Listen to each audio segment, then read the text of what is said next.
오늘 우리에게 주시는 하나님의 말씀은 누가복음 15장 11절에서 16절까지 말씀입니다. 하나님의 말씀을 제가 봉독하겠습니다.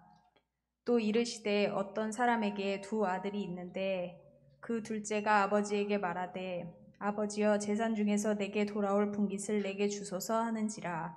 아버지가 그 살림을 각각 나눠 주었더니 그 며칠이 안 되어 둘째 아들이 재물을 다 모아 가지고 먼 나라에 가 거기서 허랑방탕하여 그 재산을 낭비하더니 다 없앤 후 그 나라에 크게 흉년이 들어 그가 비로소 궁핍한지라. 가서 그 나라 백성 중 한 사람에게 붙여 사니 그가 그를 들로 보내어 돼지를 치게 하였는데 그가 돼지 먹는 쥐염 열매로 배를 채우고자 하되 주는 자가 없는지라. 아멘. 받지 않으셔도 되는 세례를 우리와 동일시하기 위해서 예수님께서 요한을 찾아가 세례를 받으십니다. 그를 통해 하나님의 뜻을 이루시게 되는데요. 그것을 기뻐하신 하나님께서 예수님에게 음성을 들려주시죠. 우리를 또 매일 삶 속에서 들어야 되는 음성이라고 할 수가 있는데요. 함께 암송하고 말씀 시작하도록 하겠습니다. 시작. 하늘로부터 소리가 있어 말씀하시되 이는 내 사랑하는 아들이요 내 기뻐하는 자라 하시니라. 마태복음 3장 17절 말씀. 아멘. 우리가 섬기는 하나님을 알아가야 합니다. 하나님이 어떤 분이신지를 우리가 알면 이 안다라는 것은 단지 지적인 차원이 아니라 우리의 삶으로 경험하게 되면 우리의 믿음의 삶은 풍성하게 됩니다. 여러분, 알아야지 신뢰를 하죠. 알아야지 따라가죠. 알아야지 사랑을 하죠. 그래서 우리가 하나님을 알아가야 되고 하나님을 알 때 하나님이 창조하신 우리가 어떤 존재인지도 알게 되는 거예요. 우리 자신을 알아야지 우리가 또 참된 삶을 살아갈 수 있기 때문인데, 그렇기 때문에 우리는 하나님을 힘써서 알아가야 합니다. 그런데 문제가 우리 힘으로는 하나님을 알아갈 수 없다라는 거예요. 하나님이 어떤 분이신지를 알려주실 때야만 우리가 하나님을 알 수 있는데, 감사하게도 하나님 말씀을 통해서 하나님이 어떤 분이신지를 알려주시는 거예요. 여러분, 우리가 말씀을 열심히 읽어야 되는 이유가 여기에 있는 거죠. 말씀이 하나님을 알려주는데 도대체 어떤 방법으로 하나님을 우리가 알려고 하는 건지. 풍성한 믿음의 삶을 살기 원한다면 말씀으로 우리가 돌아가야 되는 거예요. 성경은 다양한 비유를 통해서 하나님을, 또 하나님과 관계 맺는 우리를 설명을 해주고 있는데요. 하나님은 왕이시고 그 왕의 백성이 바로 우리들이다, 이렇게 이야기를 합니다. 하나님 우리를 통치하시는 분이시고 우리는 하나님의 다스림과 보호를 받고 살아가는 존재라는 것을 그 비유를 통해서 알 수가 있는 거죠. 또 하나님은 주인이시고요, 우리는 그 주인을 섬기는 종이에요. 성경에 이 주인과 종의 여러 가지 비유가 나오잖아요. 우리는 하나님을 섬겨야 되고 순종해야 되는 존재라는 것을, 또 우리의 이 주인이시라는 것을 그걸 통해서 알려주는 거죠. 세 번째로 하나님과 우리 사이를 부부로 표현하기도 합니다. 결혼을 통해 서로 사랑하는 관계, 또 서로를 향해 순결을 지켜야 된다는 것을 이 비유를 통해서 알 수가 있죠. 한 가지 더, 하나님은 부모이시고 우리는 자녀라고 말을 합니다. 아버지 되신 하나님 우리를 낳으시고 어머니처럼 우리를 길러주십니다. 그러하게 자녀된 우리들은 하나님의 은혜를 알고 하나님을 닮아가야 된다는 것을 이 비유를 통해서 알 수가 있는데요. 이 다양한 비유 중에 하나님이 아버지 되신다라는 그것에 대해서 함께 좀 생각해 보려고 합니다. 바울은 로마서에서 우리가 예수님을 믿으면 하나님의 아들이 된다, 하나님이 우리의 아버지가 되신다라고 알려주고 있어요. 로마서 말씀 같이 한번 읽어보도록 하겠습니다. 화면을 보시고 시작.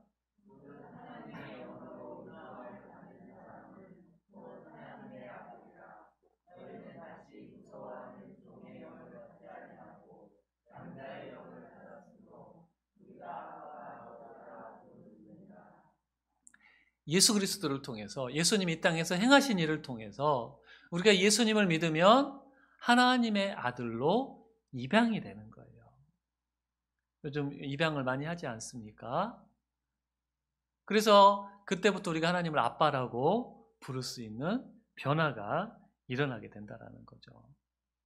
그러니까 여러분, 양부모가 누군가를 입양을 할 때 전혀 모르는 상태에서 입양을 하기도 하지만 많은 정보를 이미 갖습니다. 그 아이가 있는 고아원에 가서 함께 생활하면서 우리가 입양할 아이가 이런 성격을 가지고 있구나, 이런 걸 좋아하구나.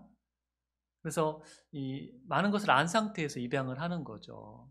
그처럼 하나님은 우리에 대해서 모르시는 게 없어요. 근데 입양된 아이가 양부모에 대해서 이제 입양 이후부터 알아가야 되는 것처럼 우리도 하나님을 그렇게 알아가야 되는 거예요. 그런 의미에서 누가복음 15장 11절부터 32절까지에 나온 이 비유는 하나님의 아버지 되심에 대해서 우리에게 알려주는 이야기라고 할 수가 있습니다. 어떤 아버지에게 두 아들이 있었어요. 근데 하루는 둘째가 아버지를 찾아와서 자기 몫의 유산을 요구하게 되고 아버지에게 그 유산을 받아가지고 먼 나라로 떠나게 됩니다. 근데 그곳에서 가지고 간 재산을 다 낭비하게 되고 거지가 돼요. 돼지를 치는 사람의 집에서 돼지를 치는 일을 하게 되는데 너무 배가 고파가지고 돼지가 먹는 열매를 먹으려고 그러는데 그것마저도 부족한 거예요. 그래서 아버지의 집을 그리워하게 되고 아버지를 떠난 것을 후회하게 되는데 예수님이 하신 비유의 이 처음 부분을 우리가 오늘 함께 읽었고 이 부분을 좀 살펴보려고 그래요. 이 비유는요, 사람들이 제목을 붙여요. 우리가 보통 알기를 이 탕자의 비유, 잃어버린 아들의 비유라고 이 제목을 붙이는데 이 이야기 속에 두 아들이 등장을 합니다.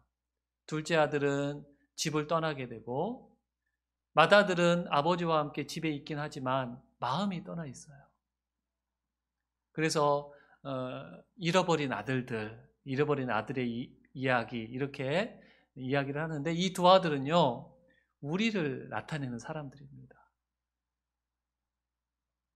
그런데 이 이야기가 실제로 하고 싶은 이야기는 뭐냐면 요즘은 이제 어떤 관점으로 바라보냐면 아버지의 이야기다. 아들들을 향한 그러니까 탕자라는 말을 가져와 가지고 탕부다. 너무 많은 것을 허비하는 아버지의 이야기다. 이렇게 이야기를 하게 되는데 이 비유를 여러분 한 3주 동안 우리가 좀 살펴보려고 그래요. 이 이야기 속에서 아버지가 아들이 우리의 모습을 나타내는 것처럼 아버지는 하나님을 우리에게 알려주고 있는데 하나님이 어떤 분이신지 우리가 이 이야기를 통해서 함께 좀 살펴보려고 합니다. 오늘 말씀은요, 우리 아버지 하나님이 허용하시는 분, 허락하시는 분이시다라는 것을 알려줘요. 육신의 부모의 심한 통제를 받고 자란 분들은 하나님도 뭔가를 못하게 하시고 자꾸 통제하시고 억압하시는 분이다라고 생각을 할 수가 있어요. 그 육신의 부모의 경험을 하나님에게 투영시켜가지고 하나님을 그렇게 인식할 수가 있어요. 또 성경을 보면 뭐 하지 말아라, 하면 안 된다. 이런 말씀이 많이 있다 보니까 하나님을 믿는다라는 것은 하지 않아야 되는 게 많구나. 이런 생각을 우리가 하게 되는데요. 오늘 말씀의 아버지는 그렇지 않다라는 것을 알려주죠. 둘째 아들이 아버지를 찾아와서 자기 몫의 유산을 요구할 때 아버지가 아들의 요청대로 해줍니다. 이스라엘은요, 아들들에게 유산을 나누어 줄 때 맏아들에게 다른 아들에게 줄 몫의 2배를 주게 되어 있어요. 그래서 만약에 두 아들에게 유산을 나누어 준다면 3등분 해가지고 3분의 2는 맏아들에게 3분의 1은 둘째 아들에게 주게 되는데 그 3분의 1을 둘째 아들에게 주게 됩니다. 근데 여러분 유산이라는 게 보통 부모가 돌아가셔야지 받는 것 아닙니까? 근데 이 아들은 아버지가 살아계시는데도 유산을 요구하는 거예요. 물론 요즘에도 부모님이 살아계심에도 먼저 처분해가지고 유산을 나눠주는 경우가 있기 때문에 그랬나 보다라고 생각할 수 있는데요. 여러분, 사실은 이 아들의 행동은요, 그 문화에서, 그 이스라엘의 문화에서는 허용되지 않는 일이었어요. 중동의 문화를 연구한 케네스 베일리라는 분이 아버지가 살아계시는데도 유산을 요구한 이 아들의 행동이 의미하는 것을 이해하기 위해서 비슷한 문화에 살고 있는 사람들을 찾아가가지고 질문을 했어요. 아들이 아버지가 살아계시는데 유산을 달라고 요구할 수 있느냐? 당신 공동체에서 이 둘째 아들과 같은 요구를 한 아들이 있었느냐? 질문을 했다라는 거예요. 그때 그들이 대답을 하기를 그런 일은 용납이 안 된다. 그런 요구를 한 아들은 없었다. 만약에 아들이 그런 요구를 하면 아버지는 어떤 행동을 하느냐? 아주 심하게 때렸을 것이다. 아들의 요구는 아버지가 죽기를 바란다라는 그런 의미이기 때문이다. 이렇게 대답을 했다라는 거예요. 그 아들로서는 하지 않아야 되는 아주 불효스럽고 무례한 행동을 지금 이 아들이 아버지에게 하고 있는 거예요.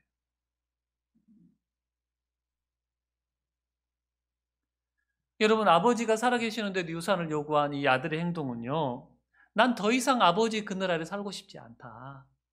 내 마음대로 내 삶을 살아가겠다라는 의미예요. 팀켈러 목사님은 아들의 이런 행동은 아버지의 재산은 원하지만 아버지는 싫다는 뜻이고, 지금까지 아버지란 유산을 물려받기 위한 수단일 뿐이었는데 이제는 내가 그 관계마저도 지겹다라는 것을 의미하는 행동이라고 말을 합니다.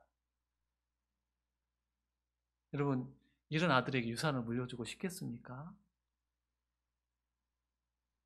근데 아버지는 이런 아들의 요구를 들어준 거예요. 아들이 자기의 삶을 선택할 수 있는 자유를 줬다라는 거죠. 비유에 나오는 아버지처럼 우리가 섬기는 하나님 아버지도 동일한 행동을 하십니다. 사람을 만들고요, 자유를 주셨어요. 그 자유 안에는 하나님을 믿을 수도 있고 믿지 않을 수도 있는 것까지 포함된 자유를 사람에게 주셨다라는, 자유의지를 주셨다라는 거죠. 다른 건 다 주되, 여러분, 하나님은 믿도록 사람을 만드실 수도 있었지만 그러지 않으셨다라는 거예요. 그러다 보니까 둘째 아들이 아버지를 떠난 것처럼 많은 사람들이 하나님을 떠나 있고 하나님을 거절하는 것을 우리가 보고 있습니다. 그럼 질문이 생겨요. 왜 아버지는 둘째 아들이 떠나는 것을 허락했고 하나님도 사람을 만드시면서 자유의지를 허락하신 걸까? 만약에 아버지가 둘째 아들의 요구를 거절했다면요, 아들은 아버지와 함께 있기는 하겠죠. 몸은 함께 있을지 모르지만 마음은 함께 하지를 않는 거예요. 그럼 그런 아들을 보는 아버지의 마음이 편할까요? 그 아들이 정말 아버지와 함께 있는 걸까요? 아버지는 아들이 진심으로 아버지를 택하도록 하기 위해서, 마음까지도 아버지와 함께하는 아들이 되게 하기 위해서 그의 요구를 들어준 거예요. 그것 때문에 여러 가지를 이제 희생을 해야 됐지만 자유를 줬다라는 거죠. 마찬가지예요. 하나님도요, 우리 로봇처럼 하나님만 섬기게 만드실 수도 있는데 그렇게 하지 않으셨어요. 그를 통해서 진정으로 하나님을 살아가는 우리의 마음을 얻기를 원하셨다라는 거죠.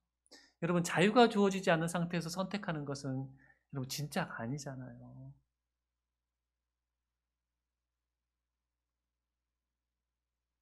근데 여러분, 신앙생활 하면서 조금 막 그런 고백을 할 때가 있지 않으셔요? 너무 선택하는 하나님 뜻대로 살아가는 게 쉽지가 않고 세상 유혹이 자꾸 무너지는 나를 보면서 하나님 차라리 그냥 하나님만 섬기도록 만들어 주시지. 제가 10대 때 20대 때 그런 고백을 하나님께 한 적이 있어요. 근데 하나님 우리에게 자유를 주셨다라는 거예요. 여러분 이건 사랑의 선택이 하나님이 사랑하셨기 때문에 그러신 거예요. 우리를 사랑하셨기 때문에 그렇게 하셨고 우리의 진짜 사랑을 얻기 위해서 많은 것을 감수하시고 우리에게 자유의지를 주셨다라는 거죠.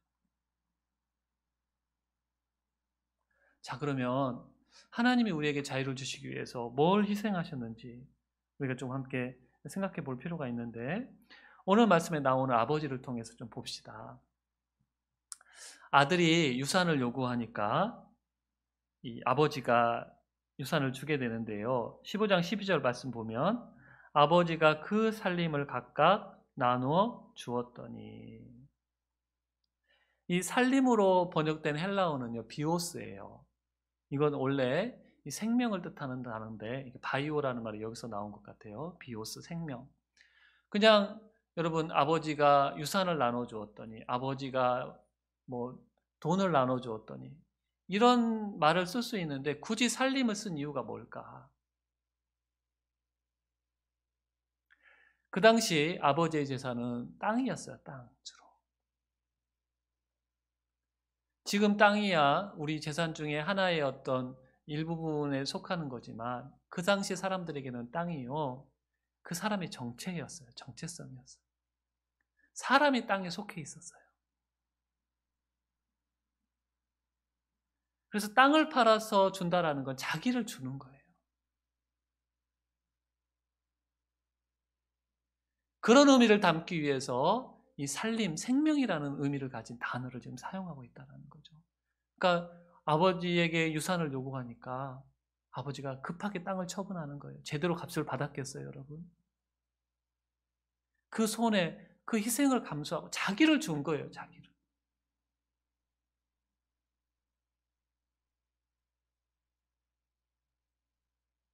아들이 이걸 가지고 가가지고 어떻게 합니까? 다 낭비해 버리잖아요. 아버지는 이 손해를 감수하면서까지 아들의 요구를 들어주고요. 아까 말씀드렸죠. 그 문화에서는 이런 아들의 요구는 허용되지 않는다고요. 근데 여러분 아들의 요구를 허용했을 때 아버지 명예에 금이 가는 거예요. 우리도 어느 집에 어떤 아들이 뭐 범죄를 저질렀다 그러면 그 집안의 명예가 실추가 되잖아요. 그 희생을 감수하면서까지 아들의 자유를 준 거죠. 그리고 이 자유를 허락하면서 아버지는 너무너무 아파요, 여러분.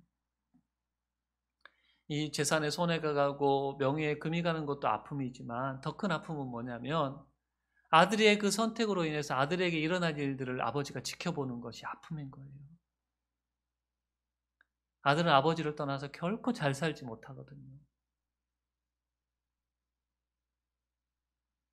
차라리 행복하게라도 살았으면 마음이 덜 아플 텐데 때가 아닌데 아버지의 뜻을 어기면서까지 아버지를 떠난 아들의 삶은요 결코 행복할 수가 없는 거예요. 낭비하고 굶주리는 삶을 아주 밑바닥까지 떨어지게 되는데 여러분 그것을 지켜봐야 되는 것이 부모로서는 더 큰 아픔이었다라는 거예요. 하나님 아버지께서도 사람에게 자유의지를 주심으로 인해서 원수 마귀에게 사랑하는 사람들을 빼앗기십니다. 사람을 사랑해서 자유를 주셨는데 그 결과가 하나님을 떠나는 그런 일들이 일어나잖아요. 조롱을 받으시는 거예요. 무엇보다도 하나님을 떠난 사람들이 비참한 삶을 살아가는 것을 지켜봐야 되는 아픔을 하나님이 겪으시게 되고요. 그래서 그 관계의 회복을 위해서 나중에는 아들 예수님을 희생하여서 해야 되는 자기를 내어주시잖아요.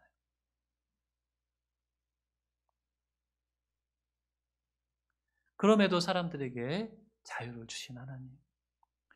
여러분 이를 통해서 하나님께서 우리를 얼마나 사랑하시는지를 우리가 알 수가 있는 거예요.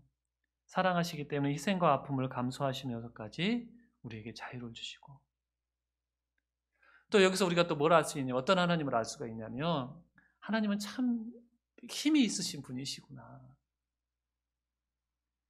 그로 인해 일어날 모든 결과를 감당할 힘이 하나님께는 있기 때문에 허락하시는 거죠.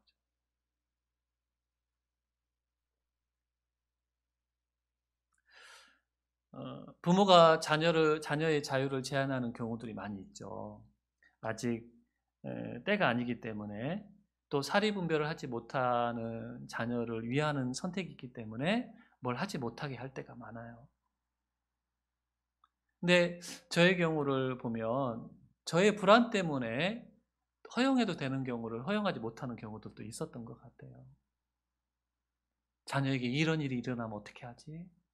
어디를 갔다가 다치면 어떻게 하지? 이런 시도를 했다가 아주 큰 실패를 맛보면 어떻게 하지? 그렇게 자녀에게 일어나는 일들을 내가 감당할 능력이 안 되는 거예요, 부모 입장에서. 힘이 없는 거죠. 힘이 없을 때는 자유를 못 주는 거예요. 근데 이제 저도 이제 자라가면서 힘이 생기면 이렇게 허용을 해주는데, 우리 하나님은 힘이 있으시기 때문에 이 모든 아픔과 희생을 각오하시면서 자유를 주셨다라는 거예요.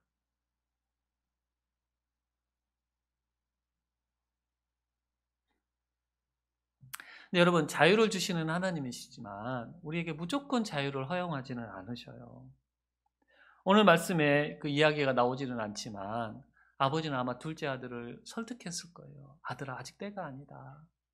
네가 나를 떠나면 이런 일들을 만나게 될 텐데 다시 생각해 보면 안 되니? 이 아버지의 설득은요, 여러분 성경에 보면 뭐 하지 말아라, 하지 않아야 된다라는 말씀들이 나오죠. 이게 하나님 우리를 설득하시는 거예요. 그래서 저는 좀 생각을 좀 바꾸면 좋을 것 같아요. 우리를 제한하고 우리를 억압하기 위해서 주시는 명령이 아니라 우리를 향한 설득, 결과를 아시기 때문에 하나님께서. 그럼에도 불구하고 하겠다 그러면 하나님이 허용을 하시는 거죠.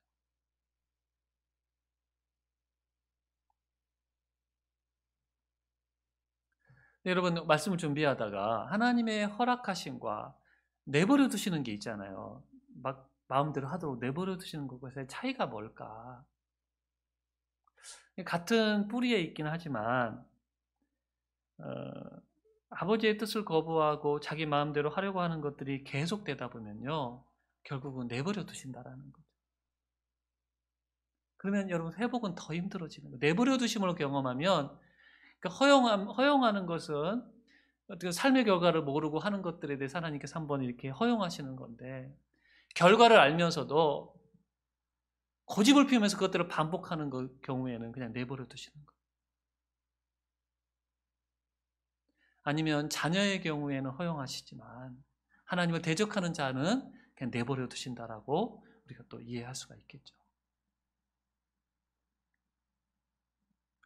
여러분, 우리 아버지는요, 여러분 육신의 아버지의 경험으로 하나님을 바라보면 안 돼요. 어쩔 수 없이 우리가 그런 틀을 갖게 되긴 하지만 하나님은 육신의 아버지와는 다른 분이에요. 하나님 우리에게 허용하시는 분이시고 자유를 주시는 분이시다. 그걸 알면서 우리가 하나님에 대해서 가져야 되는 생각들이 있는데, 하나님을 오해하면 안 돼요.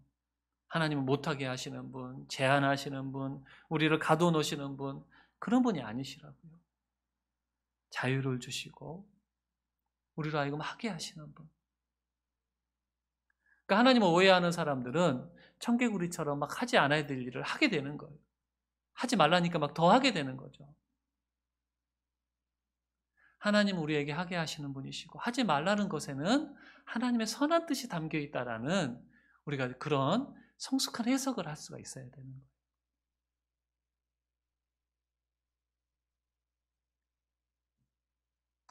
그와 함께 자유를 하나님이 주신다 그러니까 그래? 그럼 내 마음껏 자유롭게 해도 되겠네라고 생각할 분들이 있을지 모르겠어요. 아버지를 떠난 둘째 아들처럼 나도 내 마음대로 한번 해봐야 되겠다. 내가 하고 싶은 거 뭐든지 해봐야 되겠다라고 생각하는 분이 계실지 모르겠는데, 여러분, 그럴 수 있죠. 하지만 그런 선택에는 여러분 우리가 그 선택의 결과에 대해서 책임을 져야 된다라는 생각을 우리가 해야 돼요. 그러니까 선택을 하기 전에 그 삶의 결과가 어떠할지를 우리가 한번 생각해 봐야 된다는 거예요.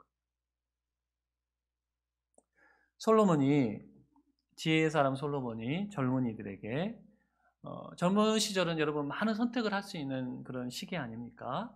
무엇이든지 하라고 이야기를 합니다. 무엇이든지 해봐라. 근데 뒤에 뭐라고 말을 하냐면 그 선택과 그 행동에 하나님이 심판이 있다라는 것을 기억하라고 이야기를 해요.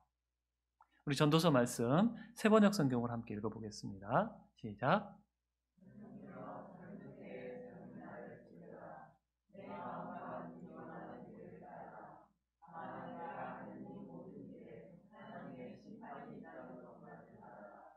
네, 우리의 선택에 우리가 취한 자유에 결과가 어떠할지를 우리가 생각하면서 그것들을 선택하고 해나가야 된다는 거죠. 여러분 오늘 말씀에 등장하는 둘째 아들이 아버지를 떠나가지고 이제 어떤 삶을 살게 되는지 우리가 좀 살펴볼 필요가 있어요.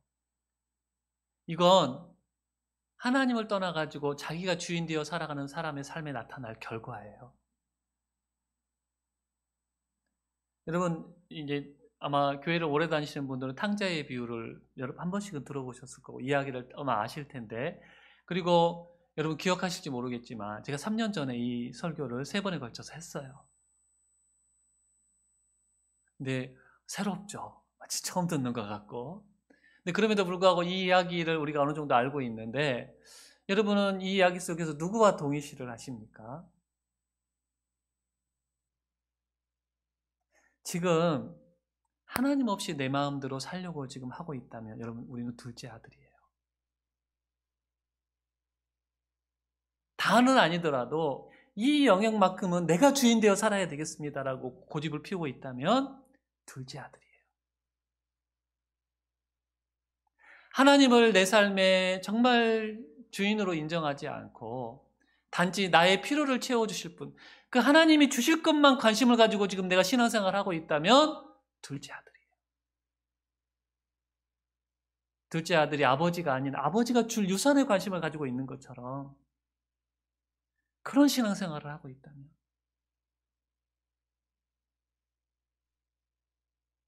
그런 생각으로 지금 선택을 하고 행동을 하고 뭔가를 취하고 있다면요, 여러분 안타깝지만 둘째 아들이 경험한 일들이 우리 삶 가운데 나타나게 될 거라는 거예요. 자, 아버지를 따는 둘째 아들에게 어떤 일들이 일어납니까? 먼저요, 아들이 가지고 간 것을 다 낭비하게 됩니다. 허랑방탕하다가 낭비를 하게 돼요. 나중에 형의 이야기를 들어보면 창녀에게 돈을 쓰고 쓰지 않아야 될 때 돈을 쓰다가 다 낭비해 버렸다는 것을 알 수가 있어요. 여러분, 하나님 우리 삶의 주인 되지 않을 때 이런 결과가 우리 삶에 일어나게 됩니다. 낭비하게 되고요, 방탕하게 된다는 거예요. 말씀을 준비하다가 낭비가 뭘까 제 나름대로 정의를 해봤는데, 써야 될 때 쓰지 못하면 낭비하는 거예요. 필요할 때 정말 필요한 곳에 쓰지 못하고 쓰지 않아야 될 때 쓰는 게 낭비잖아요, 여러분.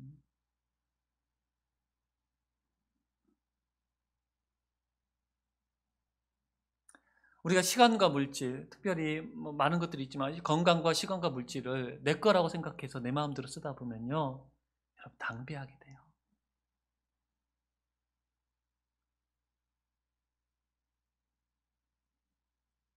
아, 나는 잘 쓰지는 않고요, 모으고 있다라고 주장하면서 난 낭비하지 않는다라고 생각하실지 모르겠지만, 여러분 모으는 거 좋죠. 모으는 거 필요하죠.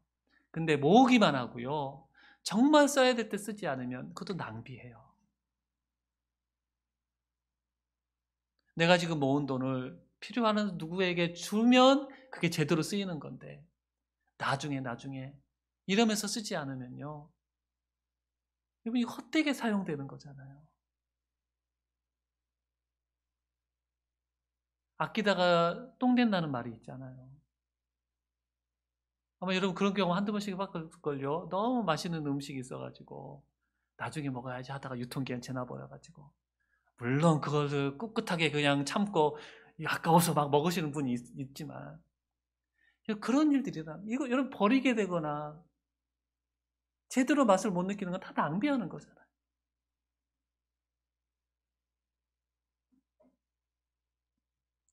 두 번째로 궁핍한 삶을 살게 됩니다. 둘째 아들이 처음에 많은 돈을 가지고 먼 나라로 갔을 때 아주 인싸였을 거예요. 많은 사람들이 달려들어가지고 관계를 맺고, 근데 돈이 떨어지니까 사람들이 다 떨어져요. 여러분, 내가 약해 있고 내가 아무것도 없을 때 내 곁에 없는 사람은 진짜 친구가 아니에요. 그럴 때 곁에 오지 않는 사람들하고는 가까이 안 하는 게 좋아요. 근데 그 순간에도 나에게 연락해주고 나에게 마음을 쏟아주고, 그게 진짜 친구죠. 가족이 그러잖아요. 근데 이 아들이요, 아버지를 떠나면서 관계 결핍을 맞게 돼. 주변에 가족이 없잖아요. 친구도 없잖아요. 이게 여러분, 이게 우리가 하나님이 주인 되시지 않는 삶을 살 때 궁극적인 삶의 결과가 될 거라는 거예요. 지금은 여러분 친구들이 많이 있는 것 같을지 모르지만 정말 내가 필요할 때 그들이 있을 것인가? 관계의 결핍을 경험하게 되고 굶주려요, 여러분. 그 나라에 흉년까지 들어가지고요, 엎친 데 덮친 격으로 아주 배고픔을 경험하게 됩니다. 가난하게 된다라는 거예요. 하나님 없는 삶은 여러분 우리가 가난하게 될 수밖에 없어요.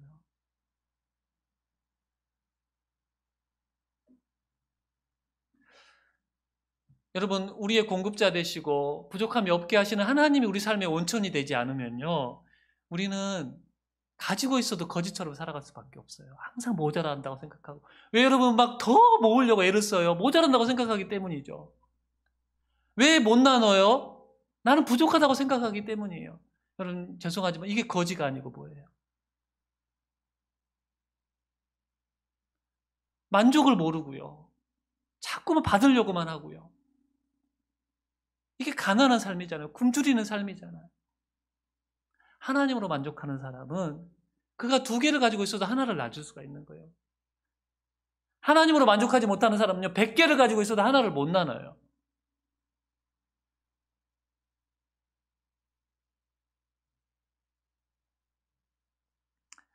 세 번째로 비참한 삶을 살게 됩니다. 이 아들이 어디까지 내려가요? 돼지 치는 일까지 하는까지 내려가요. 여러분, 이스라엘 사람들은 돼지를 부정한 짐승으로 여겨가지고요, 먹지도 않고 가까이 하지도 기르지도 않아요. 근데 그 비참한 삶에까지 그러니까 이스라엘 사람들의 관점에서 최하의 삶으로 떨어졌다라는 거죠. 너무 배고파가지고 돼지 먹는 열매를 먹으려고 그러는데 먹지도 못하는. 여러분, 얼마 전에 기사 보셨는지 모르겠는데 섬에서 일하던 외국인 노동자가 제대로 된 대우도 받지 못하고 밥도 먹지 못하고 초코파이 하나 먹고 일했대잖아요. 그런 거 보면 우리나라 한국 사람들 너무 좀 악한 것 같아요. 다른 나라에 가서 그런 것들을 경험했으면서. 왜 그래요, 여러분? 이 사람들은, 그 업주들은요, 거진 거예요, 거지. 그런 마음으로 살아가는 사람들이 거지라니까요, 여러분. 여러분, 하나님의 주인이 되시지 않으면요, 뭔가가 우리 삶의 주인이 되는 거예요. 돈이 주인이 됐든, 명예가 주인이 됐든, 쾌락이 주인이 됐든. 돈이 주인이 되니까는 그것들을 여러분, 못 흘려보내는 거 아니에요.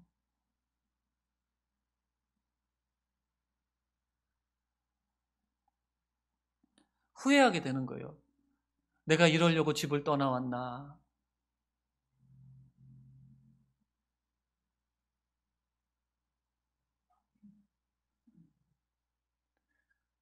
여러분, 하나님 우리에게 자유를 주시는 분이에요. 우리가 그 하나님 안에서의 자유를 누려야 돼요. 근데 하나님을 떠난 자유를 누리려고 할 때에는 이런 삶의 결과가 있다라는 것을 우리가 기억을 해야 돼요.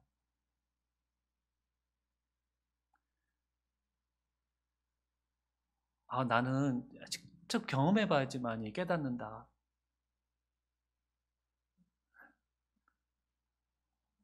그래서 내가 이것들을 다 경험을 해봐야 되겠다.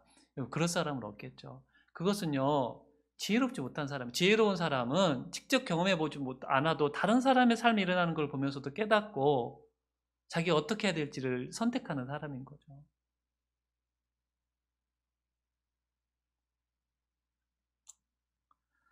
오늘 말씀에서 우리는 아버지 하나님 우리에게 자유를 주시는, 우리를 사랑하시기 때문에 많은 희생과 아픔을 감수하시면서까지도 자유를 주시는 분이시다. 여러분, 하나님이 그런 분이신지를 알고 여러분 하나님을 오해하지 말고, 하나님이 못하게 하시는 건요, 이유가 있다라는 우리가 선한 해석을 좀 하면 좋겠어요.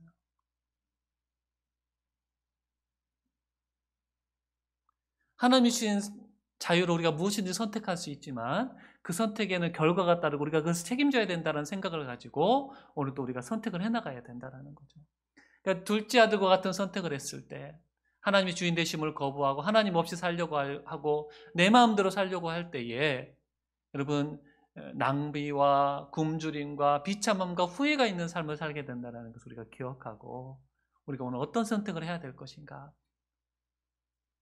하나님 안에서의 자유를 누리는 우리가 되었으면 좋겠고, 아버지 하나님 우리가 좀 바로 알아갔으면 좋겠어요. 아버지는 참 좋으신 분이시구나, 우리를 사랑해 주시고.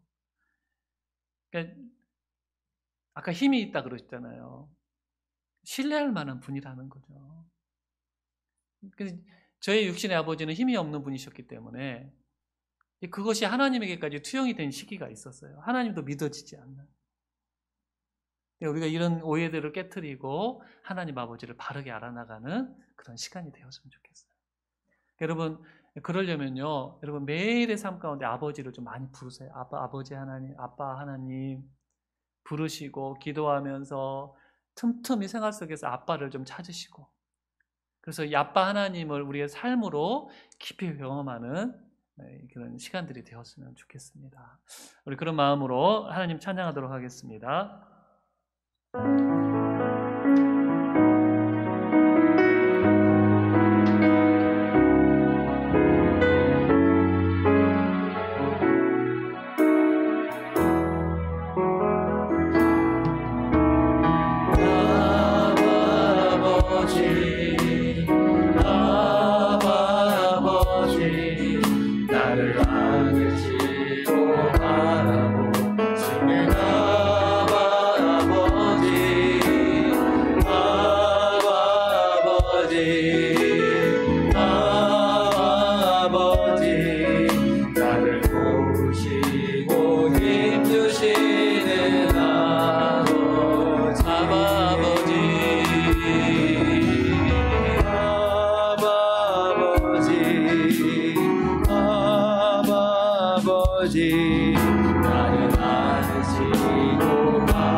같이 고백합시다. 주는 내 맘을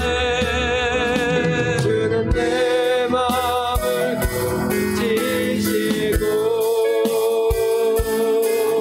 볼 수 없는 상처 만지시네.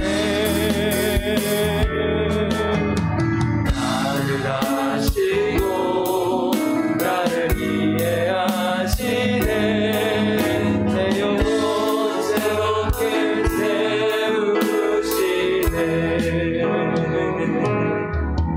주는 내 마음을 지시고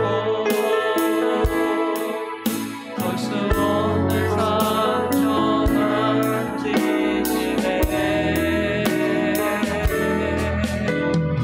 나를 아시고 나를 이해하시네. 내 영혼 새롭게 세우시네.